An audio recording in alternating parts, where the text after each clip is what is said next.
Capítulo 21. El Monasterio de las Estrellas. Una corriente ininterrumpida de emisarios de todos los países de fantasía se unía a la multitud de los que acompañaban a Bastian en su expedición a la Torre de Marfil. Contarlos resultaba inútil, porque apenas había terminado, había ya otros. Un ejército de muchos miles de cabezas se ponía en movimiento cada mañana y, cuando hacía alto, el campamento era la ciudad de tiendas más extraña que imaginarse pueda. Como los compañeros de viaje de Bastian no se diferenciaban solo entre sí por su figura, sino también por el tamaño, había tiendas de las dimensiones de una carpa de circo y otras no mayores que un dedal. También los carros y vehículos en que viajaban los emisarios eran de más formas de las que se pueden describir, desde carromatos y carruajes totalmente corrientes hasta toneles de forma sumamente peculiar, esferas rebotantes o recipientes con patas que se arrastraban por sí mismos. Entretanto, habían acondicionado también para Bastian una tienda, que era la más lujosa de todas.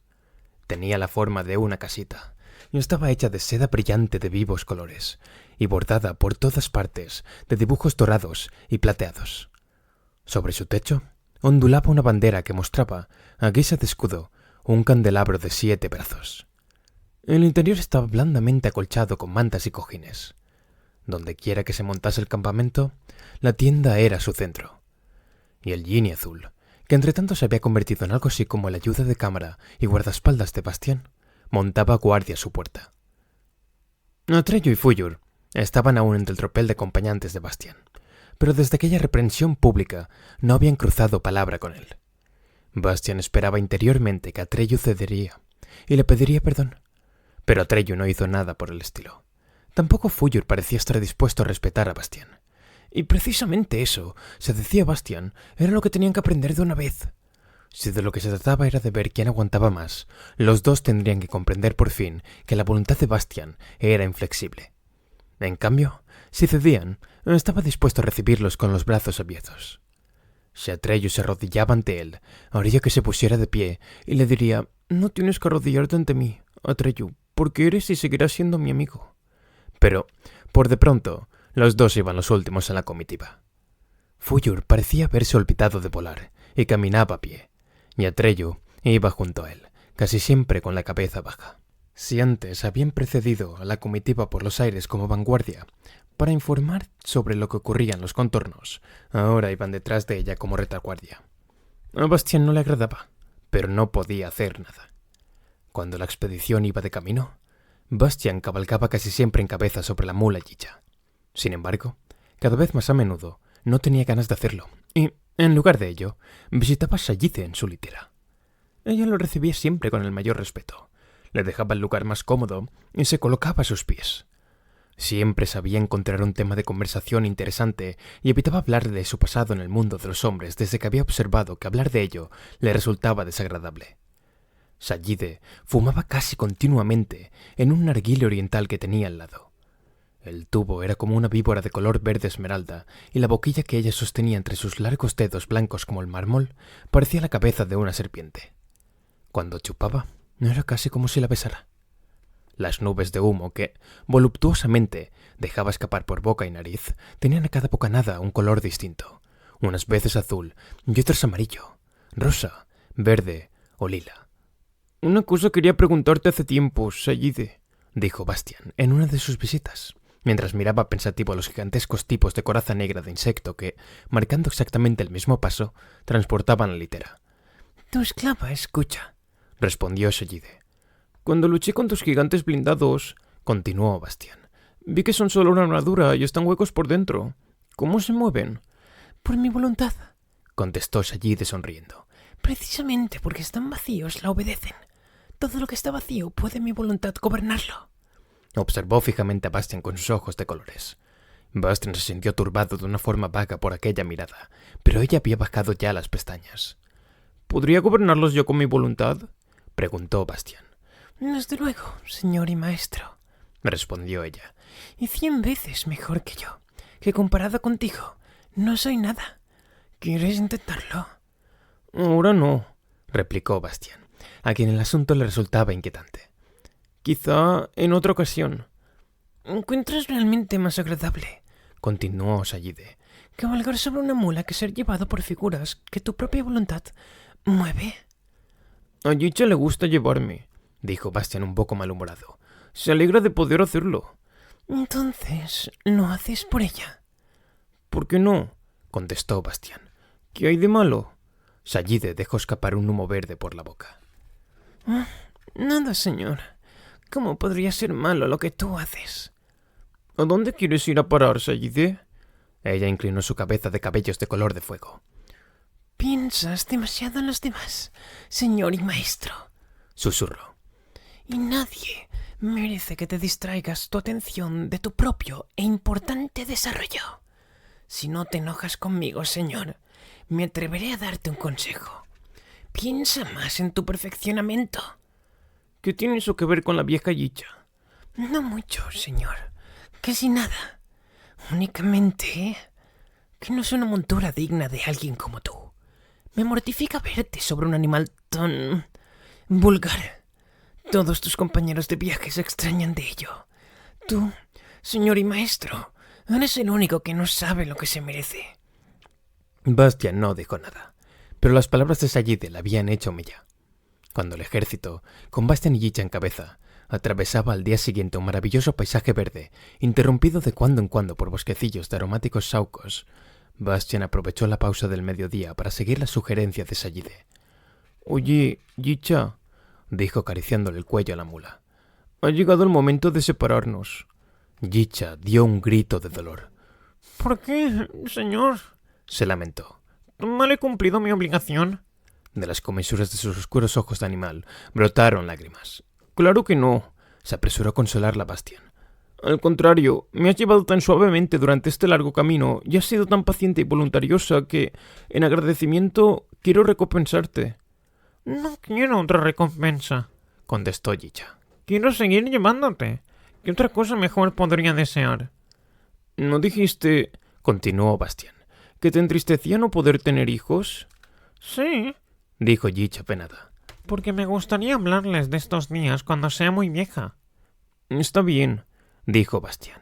«Entonces te contaré ahora una historia que será verdad, y quiero contártela a ti sola, porque es la tuya». Cogió una de las largas orejas de Yicha y susurró. «No lejos de aquí, en un bosquecillo de saucos, te espera el padre de tu hijo. Es un corcel blanco con alas de pluma de cisne. Sus crines y sus colas son tan largas que llegan al suelo. Nos sigue en secreto desde hace ya días porque está enamorado de ti para siempre». «¿De mí?», exclamó Yicha casi asustada.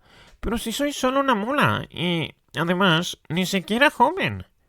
«Para él», dijo Bastian suavemente, «eres la criatura más hermosa de fantasía, precisamente porque eres como eres, y quizá también porque me has llevado. Pero es muy tímido y no se atreve a acercarse a ti con todas esas criaturas alrededor, porque de otro modo morirá de nostalgia». «¡Santo cielo!», dijo Yicha desconcertada. «¿Tan grave es la cosa?». «Sí», le susurró Bastian al oído. «Y ahora, adiós, Yicha. Camina simplemente y lo encontrarás». Yicha dio unos pasos, pero se volvió una vez más hacia Bastian. «A decir verdad», declaró, «tengo un poco de miedo». «Ánimo», dijo Bastian sonriendo.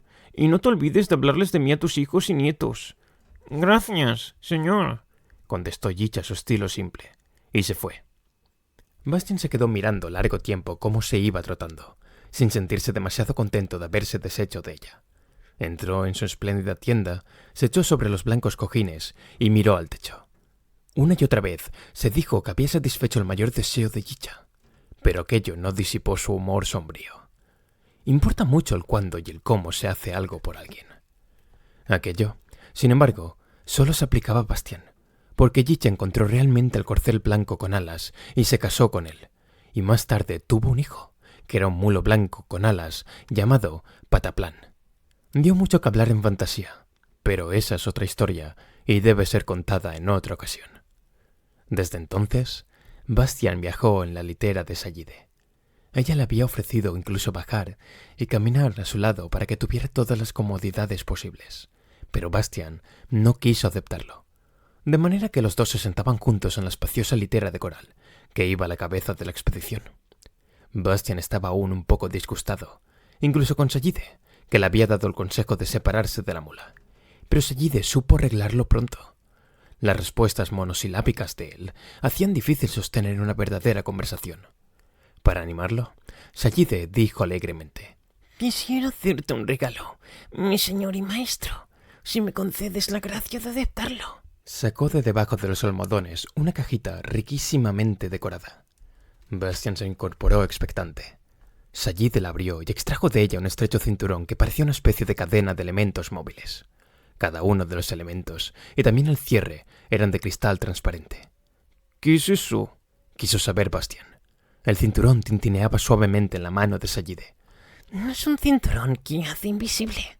Sin embargo, señor, debes darle un nombre para que te pertenezca. Bastian lo contempló. Cinturón Gemal, dijo. Sayide sintió sonriendo. Ahora te pertenece. Bastian aceptó el cinturón y lo sostuvo en la mano, indeciso. ¿No quieres probarlo enseguida?, preguntó ella. Para convencerte de sus efectos. Bastian se puso el cinturón en torno a las caderas y vio que le sentaba como hecho a medida. De todas formas, solo lo sintió, porque ya no pudo verse a sí mismo, ni su cuerpo, ni sus pies, ni sus manos. Era una sensación muy desagradable, e intentó volver a abrir enseguida el cierre. Pero, como no podía ver ya sus manos, ni el cinturón, no lo logró. ¡Socorro!, balbuceó con voz ahogada. De pronto tuvo miedo de no poder quitarse ya nunca el cinturón Gemal y tener que ser invisible siempre. Hay que aprender a manejarlo, dijo Sayide. A mí me pasó lo mismo, mi señor y dueño. Déjame que te ayude. Asió el aire, abrió el cinturón Gemal en un santiamén y Bastian pudo verse a sí mismo otra vez. Dio un suspiro de alivio. Luego se rió, y también Sayide sonrió, chupando la boquilla de forma de serpiente de su narguile. En cualquier caso, había conseguido distraer la atención de Bastian. Ahora estás mejor protegido contra cualquier daño, dijo ella suavemente. Y eso me importa más de lo que podría decirte, señora. ¿Daño?, preguntó Bastian, todavía un poco confuso. ¿Qué daño? Oh, nadie está a tu altura, susurró Sayide. Nadie cuando eres prudente. El peligro está en ti mismo, y por eso es difícil protegerte contra él. ¿Qué quieres decir con eso? ¿De que está a mí mismo?, quiso saber Bastian. Lo prudente es estar por encima de todo, no odiar a nadie ni amar a ninguno. Pero tú, señor, sigues concediendo valor a la amistad. Tu corazón no es frío e impasible como una cumbre nevada, y por eso hay alguien que puede dañarte. ¿Quién? Aquel a quien, a pesar de su arrogancia, sigues queriendo, señor. Habla claro. El pequeño salvaje insolente y respetuoso de la tribu de los pieles verdes, señor. ¿Atreyu? Sí, y lo mismo el desvergonzado Fuyura. ¿Y dices que esos dos pueden hacerme daño? Bastian casi tuvo que reírse. Sayide mantuvo la cabeza baja. Eso no lo creo ni lo creeré jamás, continuó Bastian. Y no quiero volver a oír hablar de ello. Sayide calló y bajó la cabeza más aún. Tras un largo silencio, Bastian preguntó: ¿Y qué podría tener contra mí Atreyu? Señor, susurró Sayide. Quisiera no haber dicho nada. Pues dilo todo, exclamó Bastian. No hagas solo insinuaciones. ¿Qué es lo que sabes? Tiemblo ante tu cólera, señor. Tartamudeó Sayide, estremeciéndose realmente con todo su cuerpo. Pero, aunque signifique el fin para mí, te lo diré. Atreyu tiene la intención de quitarte el signo de la emperatriz infantil, a escondidas o por la fuerza. Durante un segundo, Bastian tragó aire. ¿Puedes probarlo?, preguntó con voz opaca. Sayide movió la cabeza y murmuró: Mis conocimientos, señor, no son de los que pueden probarse. Entonces guárdatelos, dijo Bastian, mientras la sangre le subía al rostro. Y no calumnies al muchacho más leal y valiente que hay en fantasía. Bajó de la litera y se fue. Los dedos de Sayide juguetearon pensativamente con la cabeza de serpiente y sus ojos rojiverdes brillaron. Al cabo de un rato, sonrió de nuevo y, mientras dejaba escapar por la boca un humo violeta, susurró: Resultará evidente, mi señor y maestro. El cinturón Gemal te lo demostrará. Cuando se montó el campamento para pasar la noche, Bastian entró en su tienda. Ordenó a Yuan, el Genie azul, que no dejara pasar a nadie, y en ningún caso a Sayide. Quería estar solo y reflexionar. Lo que le había dicho la maga sobre Treyu no lo consideraba siquiera merecedor de consideración. Pero había otra cosa que ocupaba sus pensamientos: las breves palabras que ella había sembrado en relación con la prudencia. Bastian había vivido tanto. Miedos y alegrías, tristezas y triunfos. Se había apresurado a pasar del cumplimiento de un deseo al de otro y no se había tomado un momento de respiro. Nada de aquello lo había serenado ni contentado. Pero ser prudente significaba estar por encima de la alegría y el sufrimiento, el miedo y la compasión, el orgullo y las humillaciones. Ser prudente era estar por encima de todas las cosas, no odiar ni querer a nada ni a nadie, pero acoger también con indiferencia el rechazo total o el afecto de los otros. A quien realmente era prudente no le importaba nada. Era inaccesible y nada podía afectarlo. Sí, ser así era algo deseable. Bastian estaba convencido de que, de esa forma, llegaría su último deseo. A ese último deseo que lo llevaría a su verdadera voluntad, como había dicho Graograman. Ahora creía comprender lo que eso quería decir. Deseaba ser un gran sabio, el sabio más sabio de toda fantasía. Poco después salió de su tienda. La luna iluminaba un paisaje al que antes apenas había prestado atención. La ciudad de tiendas se extendía por un valle cerrado, rodeado por un amplio círculo de montañas de formas raras. El silencio era total. En el valle había aún bosquecillos y matorrales. Un poco más arriba, en las laderas de las montañas, la vegetación se hacía más escasa, y más arriba todavía, cesaba por completo. Las formaciones rocosas que se alzaban por encima adoptaban toda clase de figuras y parecían casi formas deliberadas creadas por la mano de algún escultor gigantesco. No soplaba viento, y el cielo estaba despejado. Todas las estrellas brillaban, y parecían más cercanas que otras veces. Muy arriba, sobre una de las cumbres más altas, Bastian descubrió algo que parecía una cúpula. Al parecer, estaba habitada, porque de ella salía un débil resplandor. También yo lo he visto, señor, dijo Yuan con su voz estridente. Estaba en su puesto, junto a la entrada de la tienda. ¿Qué puede ser? Apenas había acabado de hablar cuando de la lejanía llegó una extraña llamada. Sonaba como el prolongado del grito de una lechuza, pero más profundo y poderoso. Luego el grito resonó una segunda y una tercera vez, pero ahora muchas voces. Eran realmente lechuzas. 6, como pudo comprobar Bastian.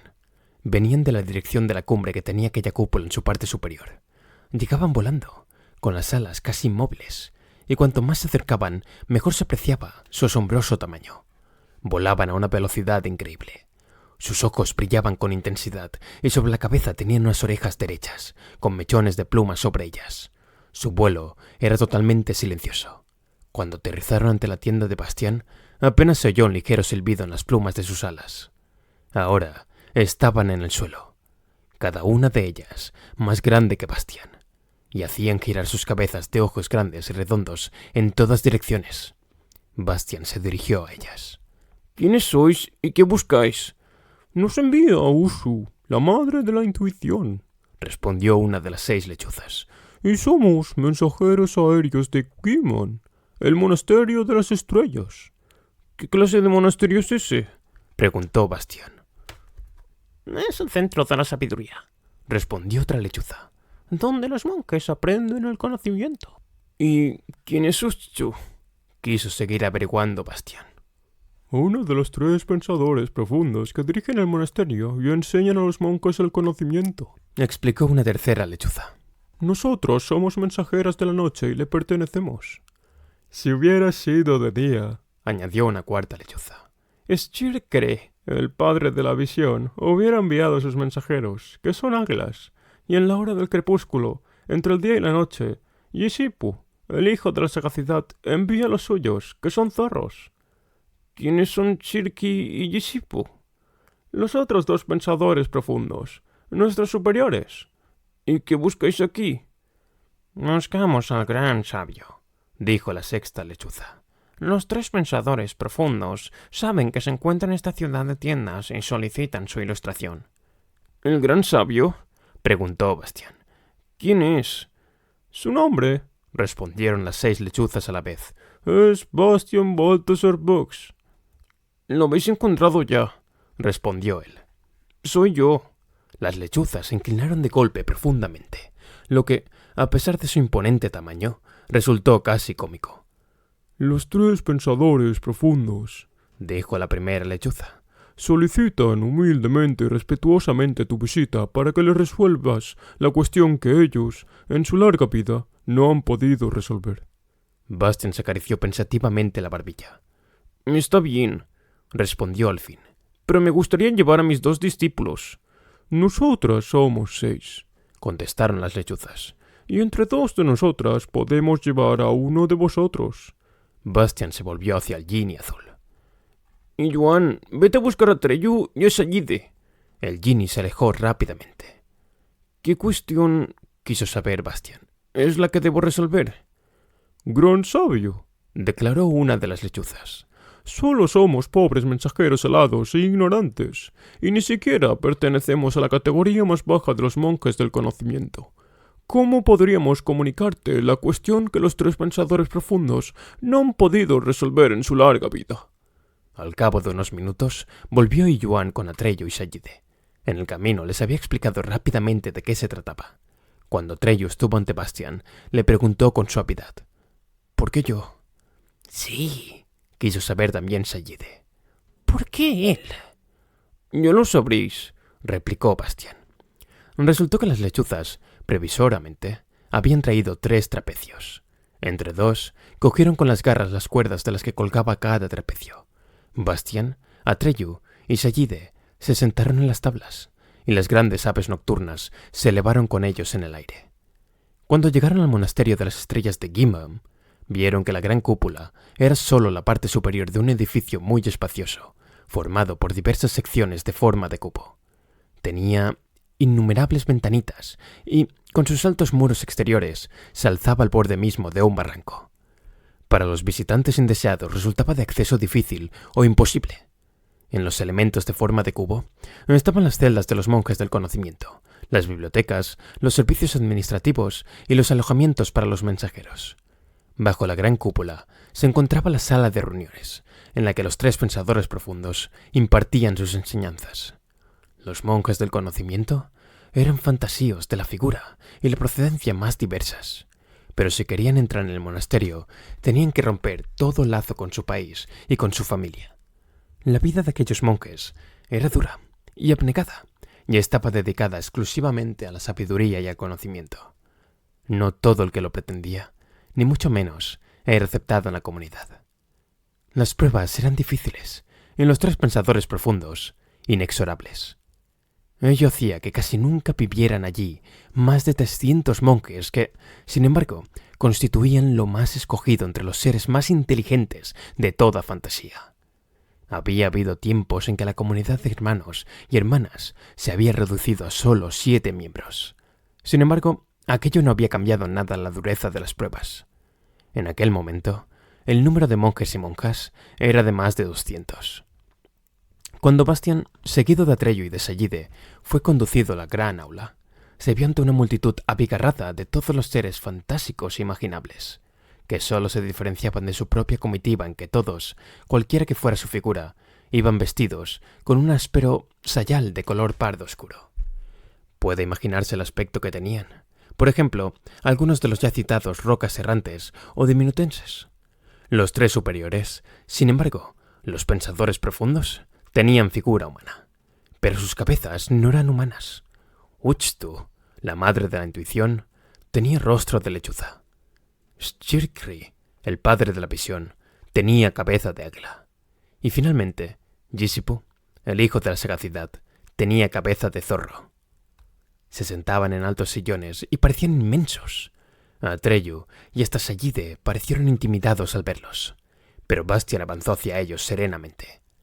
En la gran sala reinaba un profundo silencio. Shirkri, que al parecer era el más viejo de los 3 y se sentaba en medio, señaló lentamente con la mano un sitial vacío que había frente a ellos. Bastian se sentó. Tras un largo silencio, Stirkri comenzó a hablar.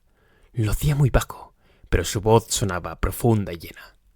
Desde los tiempos más remotos, reflexionamos en el enigma de nuestro mundo.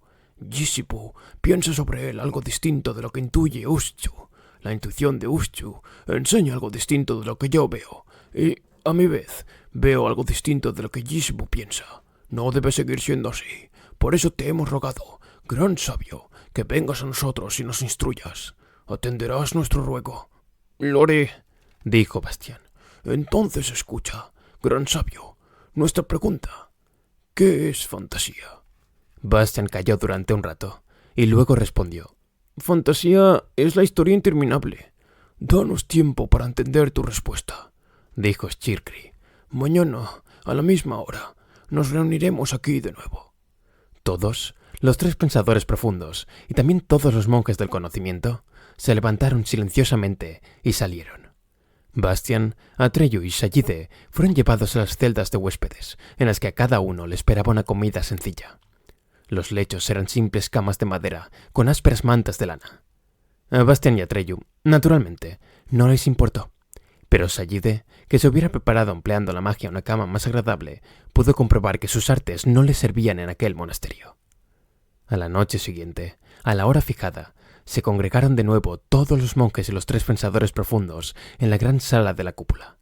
Bastian se sentó otra vez en el sitial y Sayide y Atreyu se colocaron de pie a su izquierda y su derecha. Esta vez fue Ushtu, la madre de la intuición, quien miró a Bastian con sus grandes ojos de lechuza y habló. Hemos meditado en tu enseñanza, gran sabio. Sin embargo, nos has planteado una nueva pregunta. Si fantasía es, como dices, la historia interminable, ¿dónde está escrita esa historia interminable? Otra vez calló un rato Bastian y respondió luego. En un libro de tapas de color cobre. Danos tiempo para entender tus palabras, dijo Ushtu. Nos reuniremos aquí de nuevo, mañana a la misma hora. Todo ocurrió como en la noche anterior, y a la noche siguiente, cuando otra vez estuvieron reunidos en el aula, Yisipu, el hijo de la sagacidad, tomó la palabra. También esta vez hemos reflexionado en tu enseñanza, gran sabio, y de nuevo nos encontramos, desconcertados, ante una nueva pregunta. Si nuestro mundo de fantasía es una historia interminable, y si esa historia interminable está escrita en un libro de tapas de color cobre, ¿dónde se encuentra ese libro? Y tras un corto silencio, respondió Bastian. En el desván de un colegio. Gran sabio, repuso Yisipu el de cabeza de zorro. No dudamos de la veracidad de lo que nos dices. Sin embargo, quisiéramos rogarte que nos mostraras esa verdad. ¿Podrías hacerlo? Bastian reflexionó y luego dijo. Creo que podré. Atreyu miró a Bastian sorprendido. También Sayide tenía una expresión interrogante en sus ojos de colores distintos. Mañana nos reuniremos de nuevo a esta misma hora, dijo Bastian. Pero no aquí en el aula, sino fuera, sobre los tejados de Gigum, el monasterio de las estrellas. Y deberéis contemplar atentamente y sin interrupción el cielo. A la noche siguiente, que era tan clara y estrellada como las 3 anteriores, todos los miembros de la cofradía, incluidos los 3 pensadores profundos, estaban a la hora fijada en los tejados del monasterio, contemplando, con la cabeza echada hacia atrás, el cielo nocturno. También Atreyu y Sayide, que no sabían lo que se proponía Bastian, se encontraban entre ellos. Bastian, sin embargo, se subió al punto más alto de la cúpula. Cuando estuvo arriba, miró a su alrededor. Y en aquel momento, por primera vez, vio lejos, muy lejos en el horizonte, resplandeciendo mágicamente a la luz de la luna, la torre de marfil. Sacó de su bolsillo la piedra Al-Zazir, que brillaba suavemente. Bastian recordó las palabras de la inscripción que había en la puerta en la biblioteca de Amerganth. Mas si dijera mi nombre otra vez desde el final al principio, despediría en un solo segundo la luz de 100 años. Sostuvo la piedra en alto y gritó: ¡Ríjasla! En aquel momento se produjo un relámpago de tal luminosidad que el cielo estrellado palideció y el espacio oscuro que había detrás quedó iluminado. Y aquel espacio era el desván del colegio, con sus vigas poderosas, ennegrecidas por los años. Y luego todo pasó. Después de despedir la luz de 100 años, Al-Zahir había desaparecido sin dejar rastro. Todos, incluido Bastian, necesitaron algún tiempo para que sus ojos se acostumbraran de nuevo a la débil luz de la luna y las estrellas. Conmovidos por la visión, se congregaron en silencio en la gran aula. Bastian entró el último. Los monjes del conocimiento y los 3 pensadores profundos se levantaron de sus asientos y se inclinaron profunda y largamente ante él. No hay palabras, dijo Shirky, con las que pudiera agradecerte ese relámpago de iluminación, gran sabio, porque en ese misterioso desván he visto un ser de mi especie, un águila. Te equivocas, Shirky, lo contradijo con suave sonrisa Ushtu, la del rostro de lechuza. He visto muy bien que se trataba de una lechuza. Los dos os engañáis, le interrumpió Yisipu con ojos brillantes. El ser que allí había era de mi especie, un zorro. Shirky levantó las manos con un gesto de rechazo. Estamos otra vez donde estábamos, dijo. Solo tú puedes responder también a esta pregunta. Gran sabio, ¿cuál de los 3 tiene razón? Bastian sonrió con indiferencia y dijo: Los 3. Danos tiempo para entender tu respuesta, pidió Ushtu. Sí, contestó Bastian. Todo lo que queráis, porque os vamos a dejar. El desencanto se pintó en los rostros de los monjes del conocimiento y también en el de sus superiores. Pero Bastian rechazó impasible sus insistentes ruegos de que se quedara con ellos mucho tiempo, o, mejor, para siempre. De forma que fue acompañado afuera con sus 2 discípulos, y los mensajeros alados los llevaron de nuevo al campamento. Aquella noche, por cierto, comenzó en Gigam, el monasterio de las estrellas, la primera discrepancia fundamental entre los 3 pensadores profundos, que muchos años después hizo que se disolviera la cofradía y que Ushtu, la madre de la intuición, Shirky, el padre de la visión, y Yisipu, el hijo de la sagacidad, fundaran un monasterio cada uno. Pero esa es otra historia, y debe ser contada en otra ocasión. Bastian, sin embargo, había perdido aquella noche el recuerdo de haber estado nunca en un colegio. También el desván, y hasta el libro robado de tapas de color cobre habían desaparecido de su memoria. Y nunca más se preguntó cómo había llegado a Fantasía.